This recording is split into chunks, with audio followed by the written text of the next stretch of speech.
Assalamu alaikum students. Welcome in the class of special topics with the new lecture.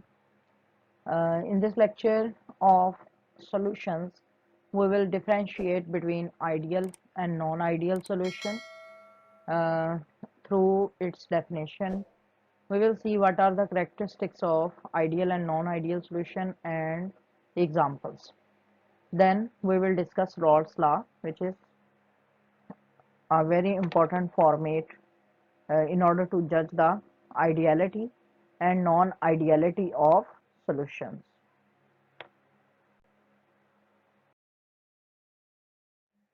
So what is an ideal solution? As the concept of an ideal gas has been used in the study of many thermodynamic properties, it would be helpful to find out some similar concept in case of solution. ठीक है, जिस तरह ideal gas का concept है, इसी तरह ideal और non ideal solutions का भी कॉन्सेप्ट है. तो जो आइडियल सॉल्यूशन होता है, this is defined as one in which there is complete uniformity in cohesive forces. That is, the molecules in an ideal solution will exert the same force on each other irrespective of their nature. Thus, if we have an ideal solution of two components A and B, the intermolecular forces between A, B and B will be the same. तो जो एक ideal solution होता है, आपको पता है अब solution दो कंपोनेंट्स पर मुश्तमिल होता है. For example, we are talking about a solution which consist of two components A and B. ठीक है, तो जो आइडियल सॉल्यूशन इन दोनों कंपोनेंट से मिलके बनेगा, इन दोनों कंपोनेंट्स के दरमियान जो अट्रैक्टिव फोर्सेस हैं वो कोहेसिव होंगी.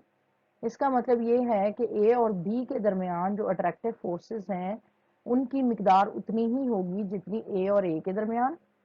ठीक है, यानी कंपोनेंट ए के मॉलिक्यूल्स के दरमियान, और इसी तरह या फिर attractive forces between A and B, these will be the same as between the components of B and B. ठीक है, बी के कंपोनेंट्स बी के मॉलिक्यूल्स के दरमियान.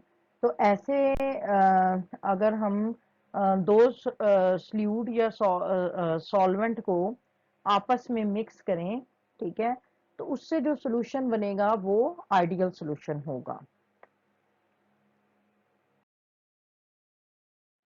Now we will discuss some of the characteristics of ideal and non-ideal solution. Ideal solution they obey Raoult's law. ठीक है, अब Raoult's law क्या है ये हम अभी आगे जाके थोड़ी देर में डिस्कस करने वाले हैं. Non-ideal solution they do not obey Raoult's law. जो इनकी एंथैल्पी ऑफ मिक्सिंग होती है, this is equal to zero if both the solutions they are ideal, then their enthalpy of mixing this will be equal to zero. इसका मतलब है no heat is absorbed or released during dissolution. यानी ideal solution की formation में reaction ना ही exothermic होता है और ना ही एंडोथर्मिक, जबकि जो नॉन आइडियल सॉल्यूशन है उसके केस में enthalpy of mixing this is not equal to zero. इसका मतलब ये है हीट इज ईदर एब्जॉर्ब्ड और रिलीज्ड ड्यूरिंग डिसोल्यूशन, यानी जो नॉन आइडियल सॉल्यूशन है उसकी फॉर्मेशन या तो एक्सोथर्मिक होगी या एंडोथर्मिक होगी. इसी तरह वॉल्यूम चेंज जो है आइडियल सॉल्यूशन का जीरो होगा. ठीक है, यानी इसका मतलब कि अगर हमने फॉर एग्जांपल 50-50 ml दो सॉल्यूशंस के मिक्स किए हैं और वो आइडियल सॉल्यूशन बनाते हैं तो टोटल वॉल्यूम 100 ml हमें अचीव हो जाएगा. राइट, तो जबकि जो नॉन आइडियल सॉल्यूशन के केस में या तो सॉल्यूशन का टोटल वॉल्यूम कम होगा दोनों कंपोनेंट्स के वॉल्यूम से या ज्यादा होगा. So delta V mixing this will not be equal to zero.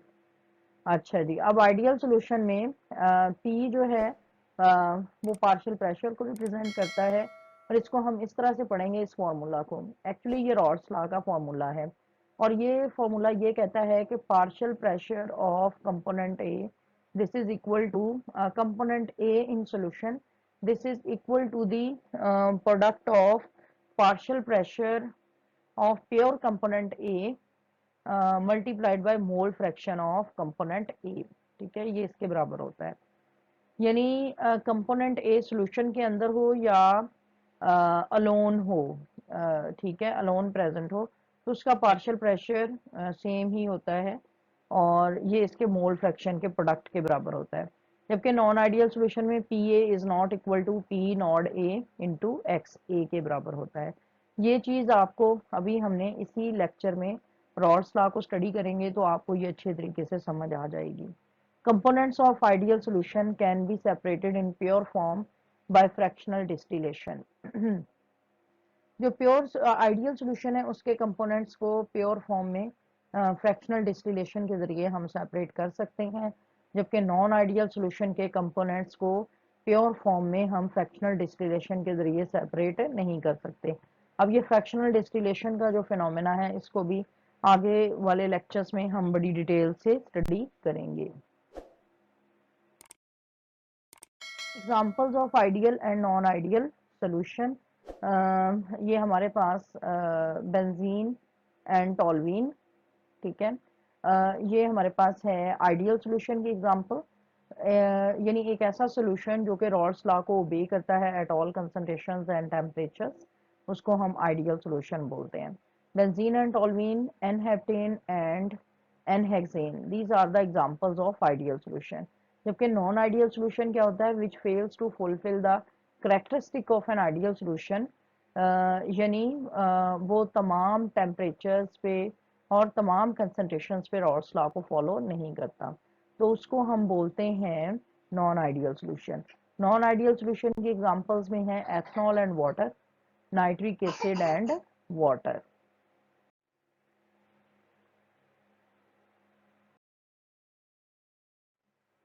Now we will discuss in detail about Raoult's law. Raoult's law, there are different ways in which we can define Raoult's law. तो सबसे पहले जो इसकी first definition है वो हम देखेंगे। The vapor pressure of a solvent above a solution is equal to the product of vapor pressure of pure solvent and the mole fraction of solvent in solution। तो ये जो इसकी फॉर्म है जो कि हमने पिछली स्लाइड पे भी देखी थी, ठीक है। तो अब इसके लिए एक्चुअली ना हमें समझना पड़ेगा कि ये P और P नॉट जो है वो क्या चीज़ है, ठीक है। ये वाला P जो है ये है वेपर प्रेशर ऑफ सोल्यूशन, आप इसको कह सकते हैं, या vapour pressure of solvent above a solution, यानी सॉल्वेंट का वेपर प्रेशर सोल्यूशन के अंदर, इसको आप वेपर प्रेशर ऑफ सोल्यूशन भी बोल सकते हैं। यानी ये सोल्यूशन का वेपर प्रेशर होगा और जो सोल्यूशन का वेपर प्रेशर है एक्चुअली वो सॉल्वेंट की वजह से ही होता है।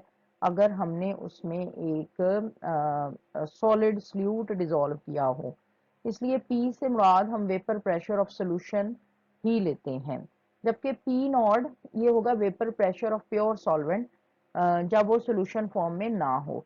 तो P नॉट जो है ये हम इंडिविजुअली पहले डिटरमिन करते हैं कि वेपर प्रेशर प्योर सॉल्वेंट का कितना है और फिर हम सोल्यूशन बनाते हैं। तो इस तरह से हमारे पास P नॉट की वैल्यू पहले से मौजूद होती है, जबकि ये जो P की वैल्यू है which is vapour pressure of solvent above a solution या वेपर प्रेशर ऑफ सोल्यूशन, ये हम बाद में डिटरमिन करते हैं। तो रॉल्स लॉ क्या कहता है कि vapour pressure of solution this is equal to vapour pressure of pure solvent multiplied by mole fraction of solvent, ठीक है। तो अब यहाँ पर x1 और x2 है। x1 से मुराद हम लेंगे मोल फ्रैक्शन ऑफ सॉल्वेंट और x2 से हम मुराद लेंगे मोल fraction of fluid, right.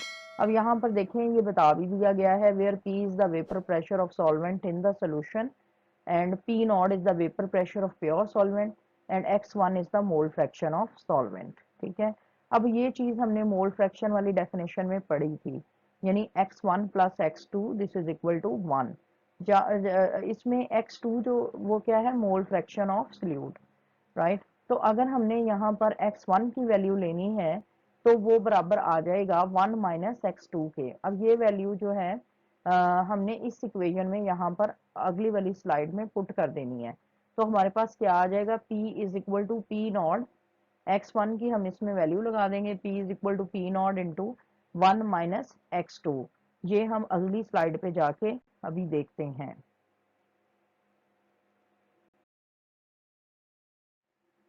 As I have said, we will now put the value of x1 in equation 1. ठीक है, इक्वेशन 1 कौन सी है, ये वाली, p is equal to P not x1, और x1 की वैल्यू हमारे पास थी 1 minus x2. So this equation will become p is equal to P not 1 minus x2, और p इज इक्वल टू, अब इस p नॉट को हम इसके अंदर मल्टीप्लाई कर देंगे, ये बन जाएगा p not minus P not x2, right. अब क्या होगा कि हमने इसको थोड़ा सा रीऑर्गेनाइज करना है. जब हम इसको रीऑर्गेनाइज करेंगे तो ये हो जाएगा P not minus P, this is equal to P not x2. ये थोड़ा सा मैथमेटिकल एक स्टेप आएगा, एक्चुअली इधर भी माइनस साइन, अगर हम इस p माइनस पी नॉट पहले बनेगा और ये होगा माइनस पी नॉट x2, और अगर हम इसको थ्रू आउट माइनस से मल्टीप्लाई करें तो ये फॉर्म फिर आ जाएगी, which is P not minus P, this is equal to P not x2. यहाँ पर ये क्लैरिटी बहुत ज़्यादा ज़रूरी है कि पी नॉट जो है ये है vapour pressure of pure solvent, और पी जो है वो vapour pressure of solvent above the solution, या आप पी को वेपर प्रेशर ऑफ सॉल्यूशन भी बोल सकते हैं. तो ये बात याद रखें, हमेशा वेपर प्रेशर प्योर सॉल्वेंट का ज़्यादा होता है वेपर प्रेशर ऑफ सॉल्यूशन से, इसलिए हम इसको पी नॉट माइनस पी को डेल्टा पी से भी रिप्रेजेंट कर सकते हैं. Delta P this is equal to P not x2. ठीक है, अब इस इक्वेशन से हमारे पास एक नई डेफिनेशन आ जाएगी रॉल्स लॉ की. ठीक है, अब जैसा कि मैंने कहा कि ये वाली वैल्यू जो है पी नॉट माइनस पी, ये हमें देती है लोअरिंग ऑफ वेपर प्रेशर. वो किस तरह से कि जब हम पी नॉट में से पी की वैल्यू यानी vapour pressure of pure solvent में से vapour pressure of solution minus कर देंगे तो वो हमारे पास लोअरिंग ऑफ वेपर प्रेशर की वैल्यू आ जाएगी, यानी सल्यूट के ऐड करने की वजह से सॉल्यूशन का वेपर प्रेशर जितना कम हुआ है उसकी वैल्यू हमारे पास आ जाएगी. इसी वजह से हम इसको बोलते हैं लोअरिंग ऑफ वेपर प्रेशर. हमेशा याद रखें, फिर मैं बता रही हूँ, P not vapour pressure of pure solvent ये हमेशा सॉल्यूशन के वेपर प्रेशर से ज़्यादा होता है, इसलिए हम इसको डेल्टा पी से रिप्रेजेंट करेंगे.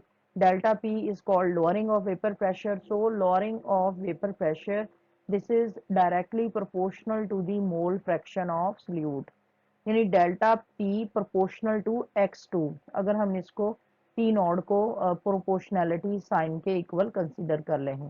तो lowering of vapour pressure this is directly equal to mole fraction of the lowering of vapor pressure is directly proportional to the mole fraction of solute, not solvent. ठीक है, तो इस तरह से ये हमें पता चल जाता है.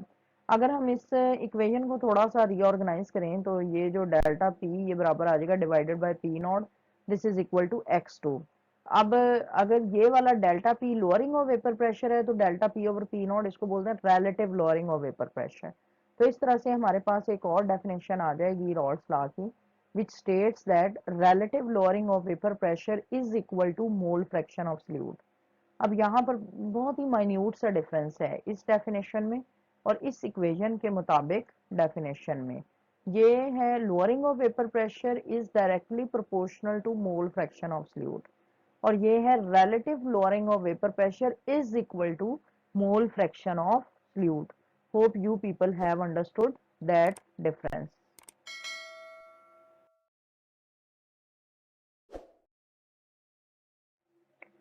अच्छा जी, delta P over P naught is called relative lowering of vapor pressure, and it is more important than actual lowering of vapor pressure, which is delta P. So the third definition I have already told you. The relative lowering of vapor pressure is equal to the mole fraction of solute. The relative lowering of vapor pressure is independent of the temperature, that is delta P over P naught.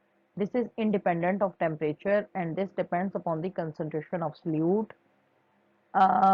Is constant when equimolar proportions of different solutes are dissolved in the same mass of same solvent. ठीक है, तो ये वाली तीन characteristic हैं which are related to the relative lowering of vapor pressure. That is, relative lowering of vapor pressure is independent of temperature, और ये सिर्फ सल्यूट की कंसंट्रेशन पे डिपेंड करती है और ये कांस्टेंट होती है अगर हम equi molar proportion different salutes के डिसॉल्व करें in the same mass of same solvent, ठीक है। यानी हमारे पास सल्यूट की नेचर बेशक डिफरेंट हो, दो डिफरेंट तरह के सल्यूट्स हों, लेकिन अगर उनके नंबर ऑफ मोल्स सेम हो और उसको सेम सॉल्वेंट के सेम मास में अगर हम डिसॉल्व करें तो relative lowering of vapour pressure same होगा। So this point is very important और इसके मुतालिक हम अगले वाले लेक्चर्स में स्टडी करेंगे।